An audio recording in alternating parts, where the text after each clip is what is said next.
you're a band that has a tremendous following in the UK and in Europe. Yeah. And I mean huge. We're talking like stadium-sized performances and that kind of thing. And yet you're faced with a few barriers here in North America. How do you deal with that? It's really enjoyable. I mean, for example, we've had to do that a couple of times. We did a German tour, which was incredible. I mean, like 12,000s, 15,000s and stuff. Then we went into Japan and we played to 150, 200 people. Really? And then it was like coming back into Britain and doing the same thing as Germany.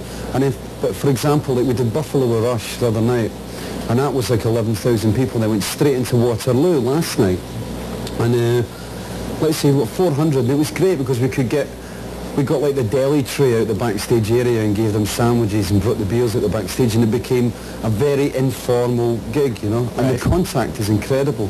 I mean, because, you know, once you've been doing the stadium things, you've got the big cathedral sort of drama, that whole huge stage set, and it's great to keep yourself on your toes and keep yourself fighting, but coming into a place like, you know, Waterloo. I mean, even in Britain, we still go into the Marquee Club and play gigs.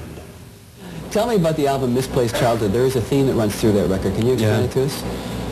It was about, I went through a very, very, very rough period in my life about 2 years after the Fugazi album, and it was like splitting up with the girlfriend, and I just went missing, you know.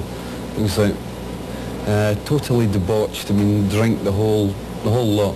It was, I mean, falling over in strange places. And it was one of these things that had to be brought out, like a sort of exorcism in a way. And it was, I felt like I'd lost direction. And the album is like on about like the spirit of childhood, you know, the questioning, like that innocence and stuff. And it's about like refinding it, and it runs through the fact from like Kaylee, which was like the key to the album, and the fact that is the girlfriend.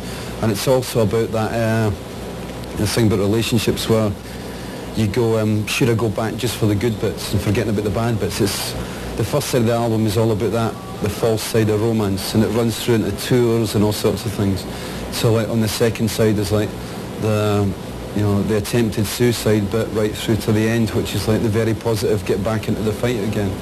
I mean, it was an incredible album to make. I mean, we recorded it in Berlin, and that city itself was incredibly intense. Right. And very bohemian, so it like fitted the album perfectly. That's where the first video was shot, isn't it? Yeah, the Kaylee video was shot there.